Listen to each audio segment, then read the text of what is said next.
Okay, Rabotai, go ahead, Nova Bachi. Rabbi, the floor is yours. It's already 5:02. Okay, welcome to everyone. Rabotai, I want to continue what we started speaking about yesterday, but I want to try to go ahead also. I want to try to clarify what we've been speaking about.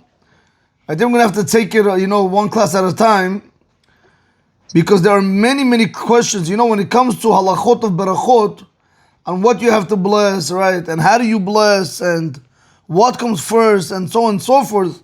I mean, we started this Siman and Siman Reshut Bet. There's so many, what do you call it, important points that we have to know.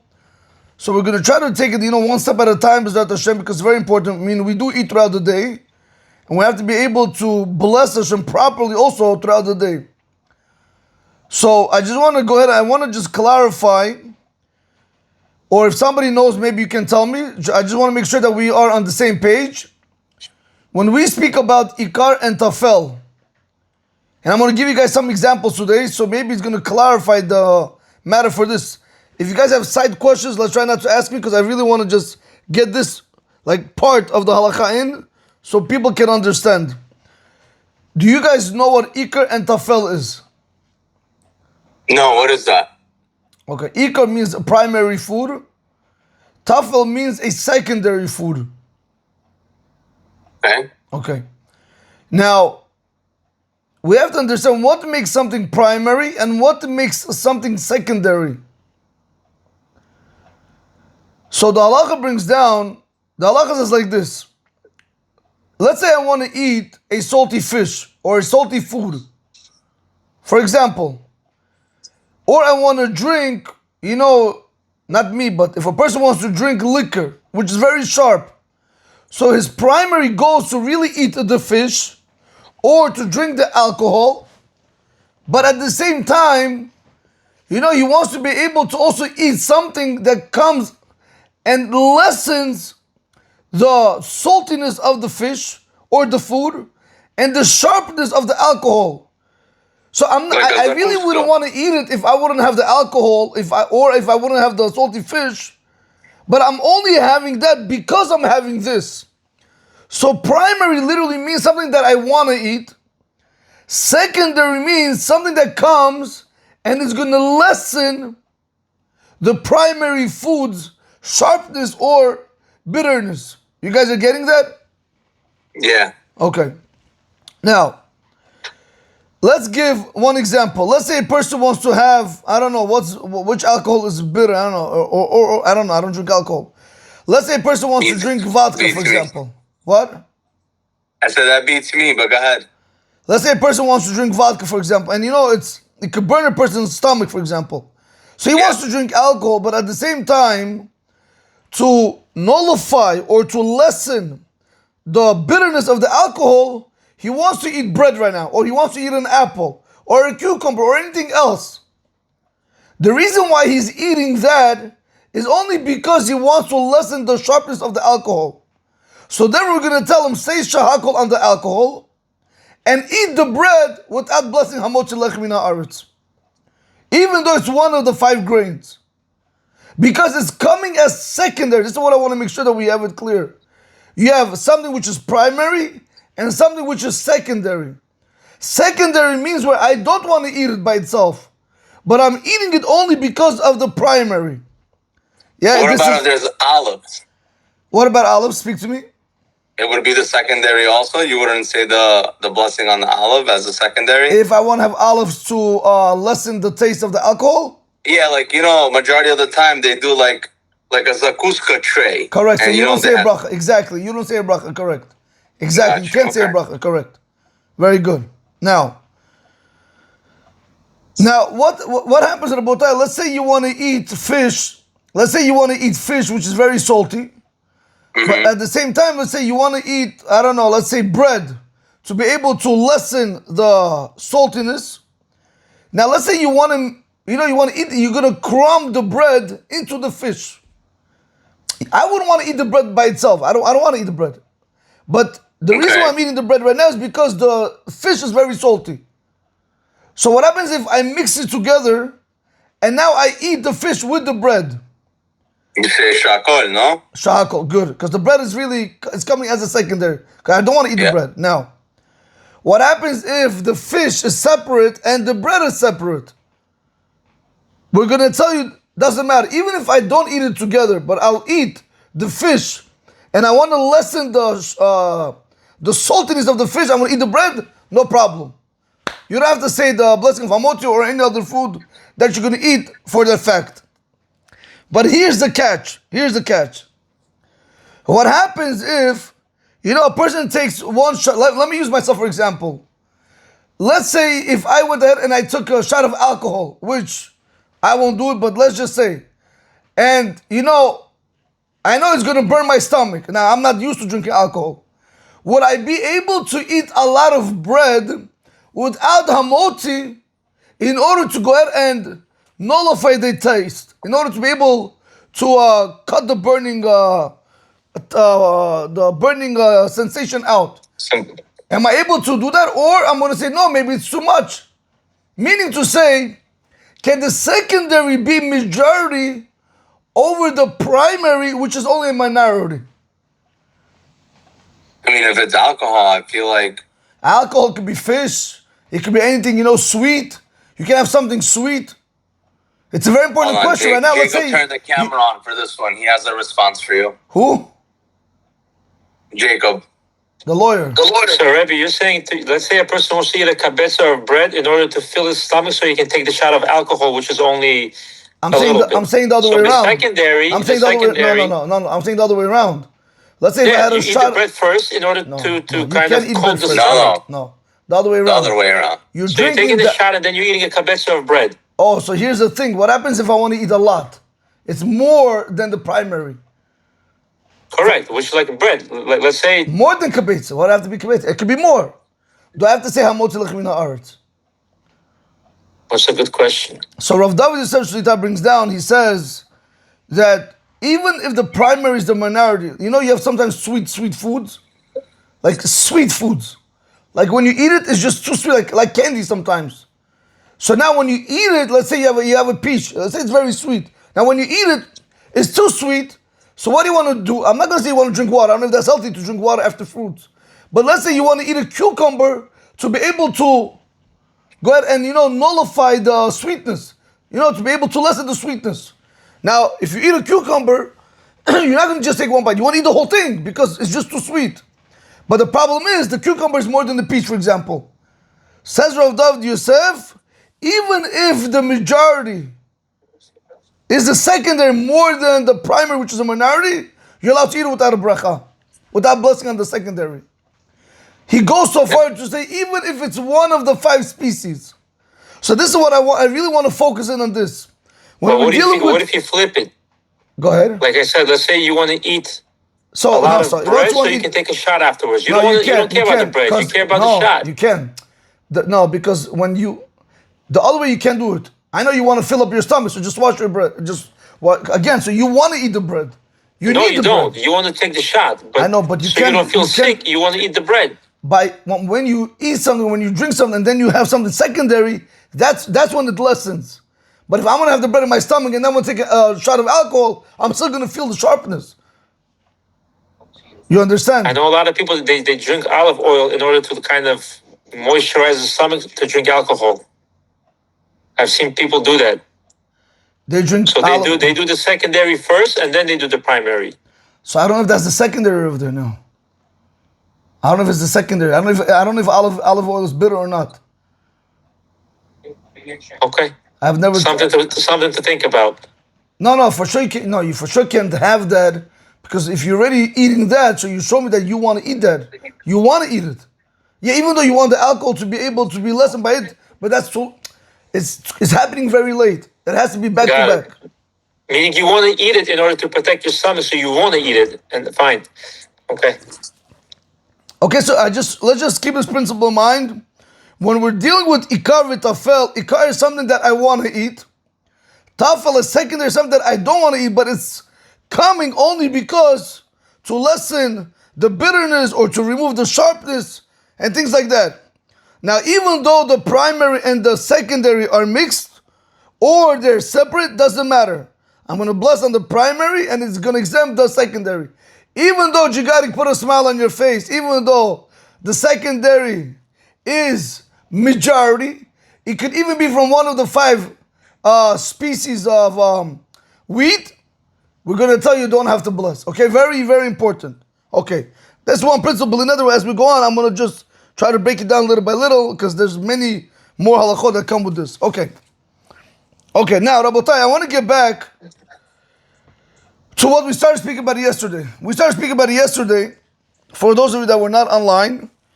We started speaking about it yesterday that, a person sometimes make decisions in life that, it costs them not only, money, but, chas v'shalom, health and problems with the family, right? So, when people make the wrong decisions, who do they blame, Jigarik?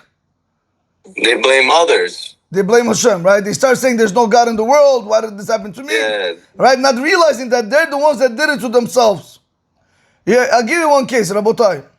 I don't know if you guys know what's a Beit Yaakov school. I don't know if you guys know, like Shevach. It's like a religious school, right? The girls over there don't walk with skirts, up to, they walk with skirts up to their ankle.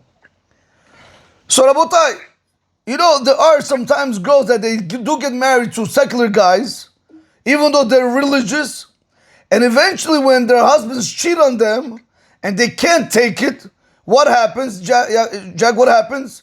They divorce their husbands. But when they divorce their husbands, they can't live with the fact that how can Hashem do it to them?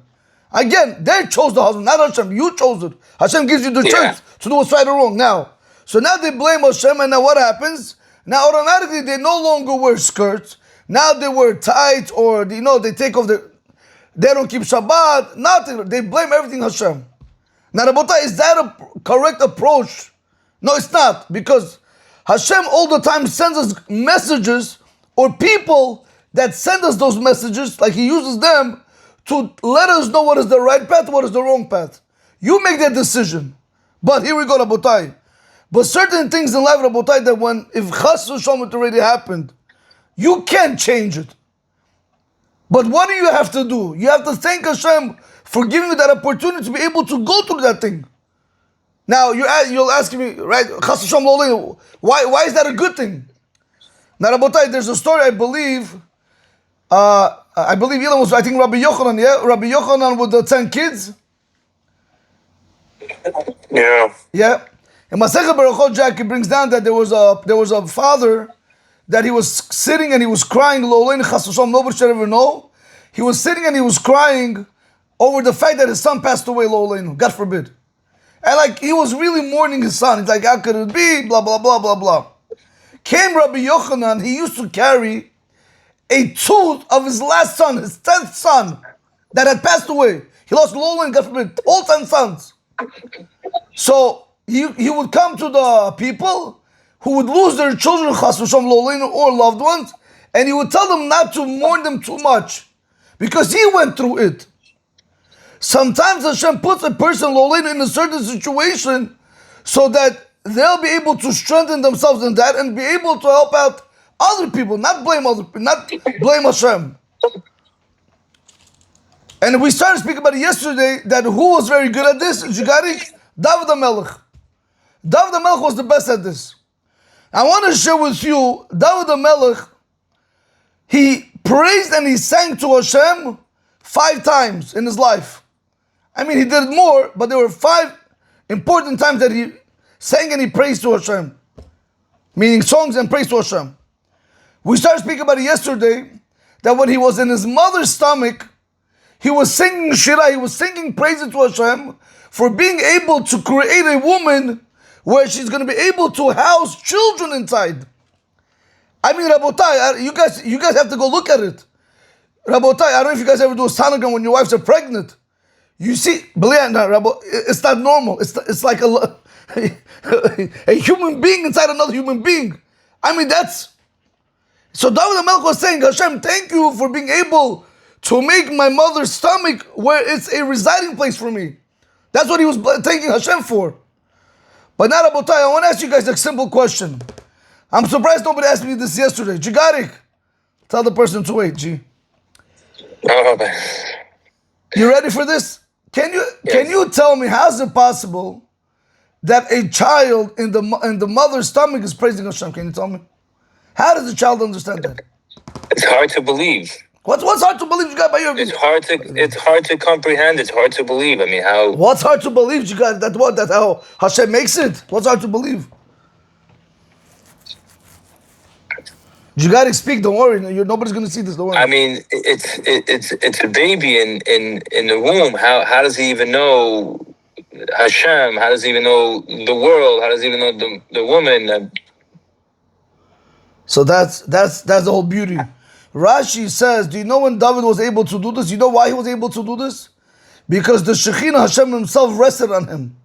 When a person has Hashem in his life, he's able to thank Hashem. He's able to praise Hashem. He's able to bless Hashem. Because he realized that is the hand of Hashem. When you are inside your mother's stomach, or when you were Jigad inside your mother's stomach, who fed you? Yeah, we know that it's your mother. But you gotta if you see what a child comes from semen and the woman's egg, and from that, Rabotai, it's like, wow. Like, you look at an egg with a shell comes out from an egg, from a chicken, like, wow. But this is a human being. Bones are formed. Limbs are formed. Heart is formed. This is the difference between people and HaKadosh Baruch Hu.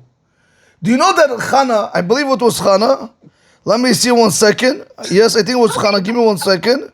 Shh. Yes. You know what Chana said? There is no artist like the artist of HaKadosh Baruch Hu, like Hashem. Do you know why? An artist can draw a picture, correct? He can even make a 3D picture of a person. But can he put heart inside that person? Soul inside that person? Lungs, limbs, eyes, nose? Can he do anything like that? No.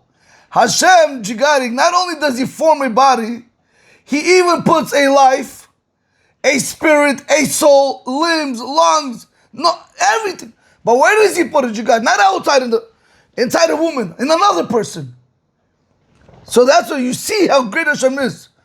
So that's what Rabotai, David HaMelech praised Hashem when he was in his mother's stomach. That's the first time he praised Hashem. Then he also praised Hashem when he was born.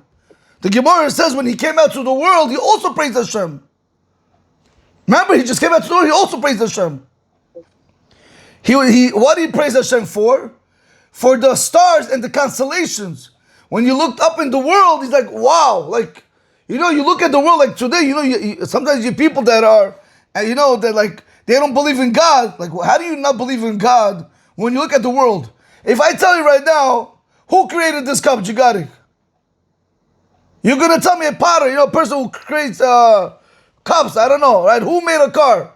A person who, makes cars, whatever. Who did your clothing? A tailor. Rabotai, let me ask you a simple question. Who created the world?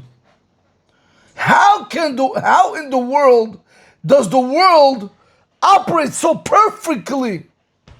Do you know how many galaxies that they go around one another? You have any idea? The Gemara says if the sun is a little bit close to us, everybody's going to burn, everybody's going to die.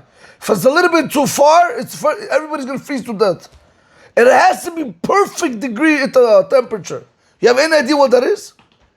Like, how can we not thank Hashem for everything that He does for us? So David HaMelech, when he was born, he thanked Hashem. Said he was what he was saying. He was saying to the stars and the constellations. He said to angels, everybody bless Hashem. Our focus should be in life to always thank Hashem. And I'm not being superficial. Sometimes I ask a person, how's your day going? Baruch Hashem. How's it? Bezrat Hashem. Bili Neder. Baruch Hashem. No, a person, you really have to make Hashem part of your life. You really have to bring Him down to your life. It's very important. I want to give an example. Jigarik. From everything just happened, right? Right? This whole thing, the whole scandal, whatever that's going on. Tell me, Yeah. you don't have to answer if you don't want, because this is being recorded. Who did you speak about this? Did you speak to about this? Did you speak to a few people? I mean, it's the talk of the town. Talk of the town. Do you know who I spoke to? Who do you think, Jigari? Hope not the FBI.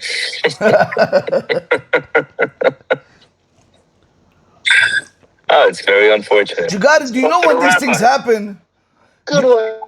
What'd you say, no, Bachim? What did he say? He said it was a good joke.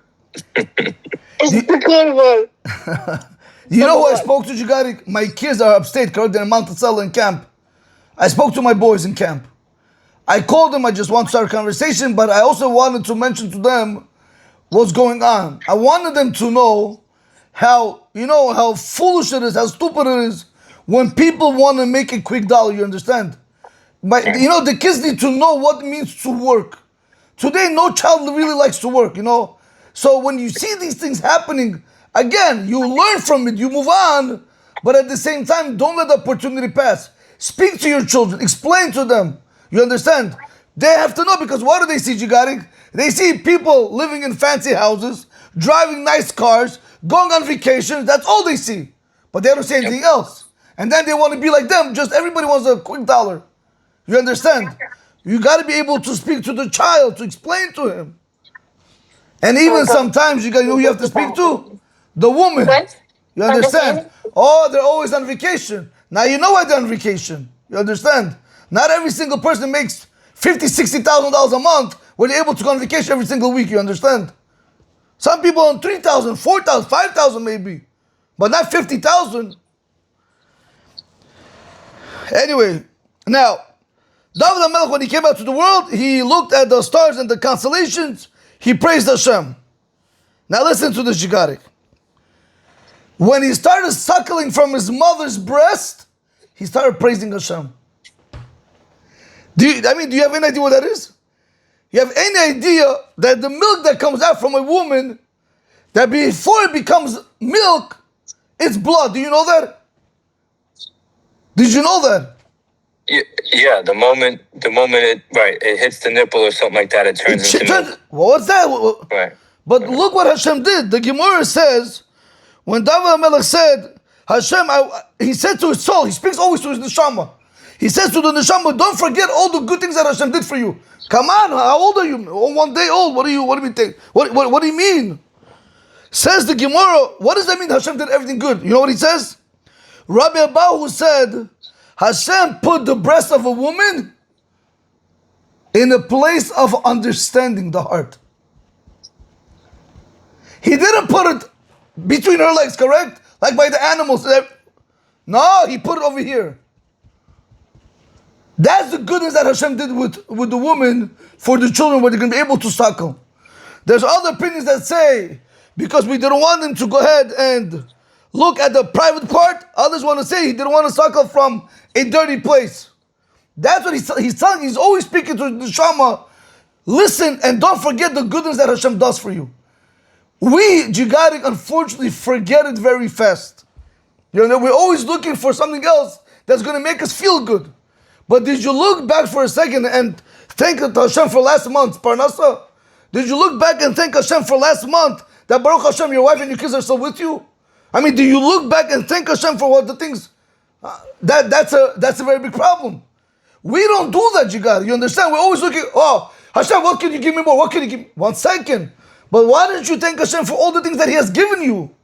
Just start from there. And then we're going to see. Start from there, Jigarik.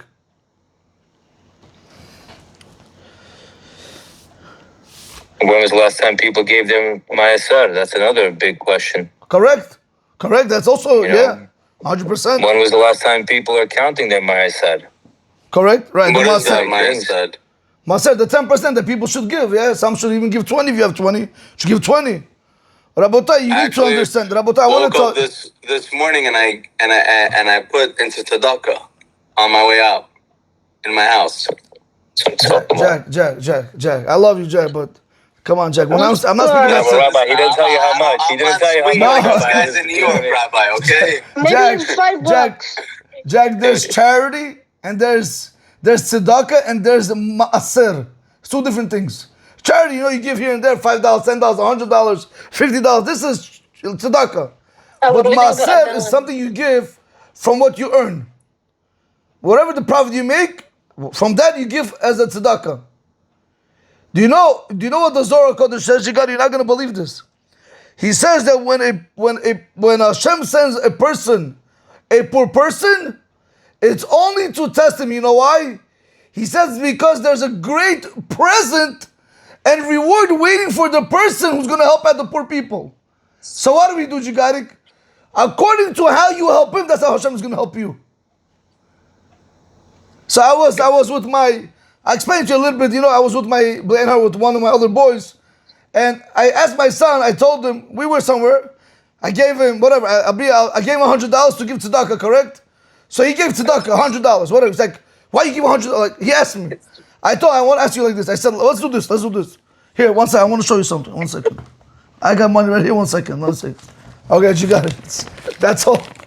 You walk around with hundreds, Rabbi. No, so watch this. I told my son, I said, take the money. I said, take the money. I told the money. I said, close your hand. He closed it. And I said, let me try. I couldn't take it out from his hand.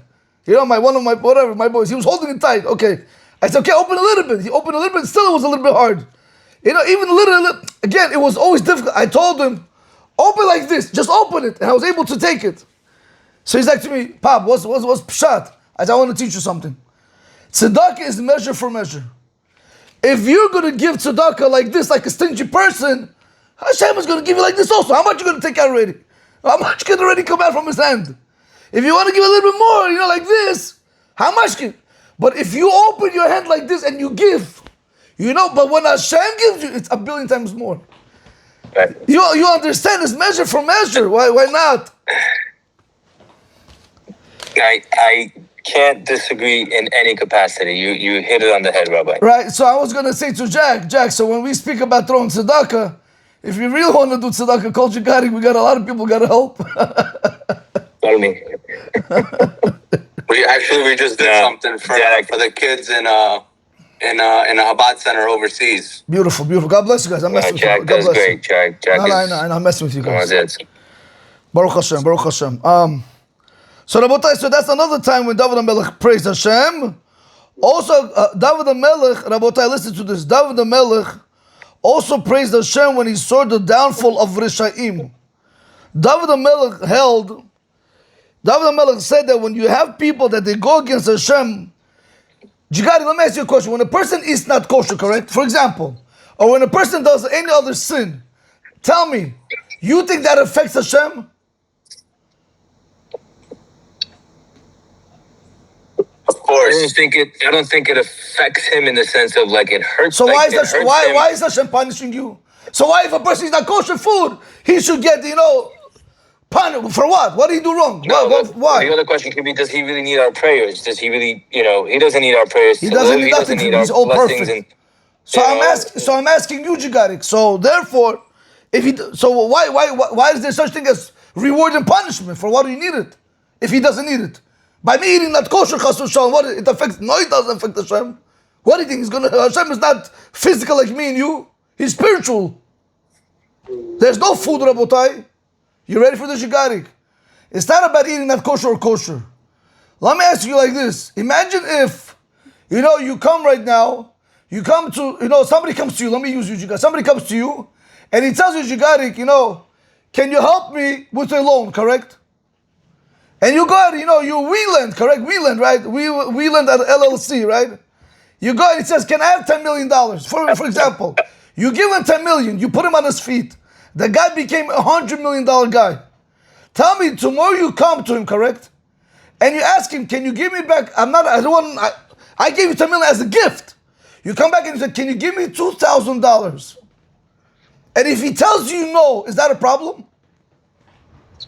I would be offended. I think anyone would be offended. Why? Course. Because there's no hakarat atov. He's not grateful. He's an ingrate. You understand?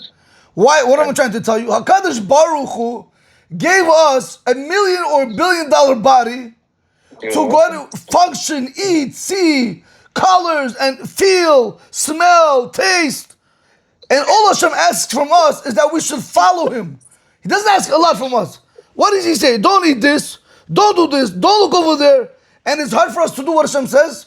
It's not that it affects Hashem. You know what that shows? We are being ungrateful for the things that Hashem blessed us with. That's the problem. You understand? When a person is ungrateful, that's where everything, that's the root of all evil. How can you not thank a person? All he said, just do, I don't want, just, it's also for your benefit. You know, the Pirkei Avot brings down, you have two people go to a doctor. You hear? One guy, the doctor says, you can have all the sweets in the world, all the fat in the world, eat and enjoy. The other guy says, listen, no sweets, no, no sugar, no fat, be careful with what you eat, you hear? So, everybody was shocked. They go to the doctor and say, doctor, I don't get it. Why to one guy you said, do whatever you want, and to the other guy you said, not everything, you can't have everything. So the doctor answered, I saw this guy that he's going to die. So I told him, let him enjoy the world. But this guy, he still have an opportunity to live. So I told him, be careful. Same thing with us, Yigarik. When Hashem sees the Jewish people, he sees we have an afterlife, so he tells us what's allowed, what's not allowed. But people that Hashem is not going to care for, he's going to say, do whatever you want. That's how it works. You understand? Rabotai, and one more piece, Hashem, David HaMelech said also, he praised Hashem. David HaMelech looked at the day of death and he praised Hashem. Let me ask you, is there anything worse than dying? Except getting married. Nah, I'm messing with you. Yeah, but David, he was praising HaKadosh Baruch Hu for being able to create such a thing as death lo aleinu. Do you know, Rabotai, you see from David HaMelech in all situations of life, constantly praising HaKadosh Baruch Hu. Always thank Hashem for the things that He has given you, for the things that He's going to give you. You don't understand, you got it. If I have to tell you right now, you know, for example, somebody told me from Israel, yeah, you got it. You know, if you live in a neighborhood where there's a lot of Arabs, you can have your children walk by themselves. You're afraid to walk there. People walk there with guns. Imagine if I tell you right now that you have to constantly be on the bus with your son to go to work. You have to constantly be with your wife to take her to work because it's not safe to walk in the streets. Tell me how you're going to be able to live life like that. What does Hashem do? Hashem protects them. You go to work, you don't even know where your wife is. You don't know where your children are. Baruch Hashem, thank God they come home safely. That's a reason to thank you, Hashem. Capish? Very well said, Rabbi. It was a good closing. It's very important. It's very important, Rabotai. Noah, do you want to tell everybody while they're on tomorrow what time? 4:59 or 5. Okay? Thank you, Rabbi. It was good. Thank you, Noah. Thank you. Thank you, Rabbi. I'll Thank see you, you Joe. guys. I'll see you, Joey. Yeah, Aaron, Joe. Thank you, Rabbi. Okay. Thank you, Rabbi. Bye. I'll see you guys. Yaakov. See you tomorrow. Bye. See you tomorrow. Thank you, Rabbi. And I'll see you guys. Aaron, what'd you say? While he was learning, when he was in the womb, when he was learning, was he also praising Hashem? 100%. The greatest way to praise Hashem is through learning His Torah. Because that's what Hashem does Himself. He said that Malach comes and teaches, learns with the baby until he comes out. Correct. He learns with the baby and then eventually makes him forget it. Correct. So he was also learning. 100%. Deaf. 100% he was learning. 100%. How does that story come to life? Like from a baby that's born, like how does that, like, how do you put that pen to paper into the... So, Jack, I want to tell you like this, you know, when we don't understand something because our minds are not able to grasp it, the problem is not Hashem or His Torah. The problem is that we are incapable of understanding Him. You understand? So we have to work in ourselves, try to be able to understand as much as we can with our brain capacity. That's all. It's nothing to do with the Torah. The Torah says if there's any time if you see that you don't understand something in the Torah, don't say, oh, it's a contradiction, oh, I don't understand, I don't like it. Who are you to say what you like, what you don't like? The Torah is perfect. It's we that have the problem. We have to work in ourselves. You know, it's like telling a child today, you could lift 500 pounds, correct? Go try to, what's 500? He doesn't even know what weights are. Because his brain capacity is not able to grasp it. But Jack, but if you learn Torah, the more you learn Torah, the closer you become to Hashem, Hashem also gives you a greater brain capacity to be able to understand a lot more things in the world. That's why it's very important to learn Hashem's Torah. Educate yourselves. It's very important to be educated in this world, not ignorant. I agree. Well, thank you for your time, and I look forward to see. Are you on with us tomorrow? I don't know. I think, what's his name? Nathaniel spoke to me, Jugari. Oh, he's back on? I think so. Let's see. If not, I'll be on. If not, he'll be on. We'll see, B'ezrat Hashem. Okay? Okay. Okay, now All I'll right. get you. Rubes, I'm gonna call you. All right, bye, guys. Sorry. No problem. Yeah. Aaron John, I'll So see you're you. on tomorrow, Rabbi? Or, I'm sorry. I hung up accidentally. No problem. I have to, I don't know. I have to speak to Nati. He told me he's going to be on this week. Okay, I'll follow up with him as well. Bye, Rabbi. Thank you. I'll see you. Thank No, you, but Rabbi I'll See see you, you. Rabbi. I'll see Aaron See ya. John. I'll see Okay, you guys. Papa. Bye, Papa. See you inside. Bye. Bye, John.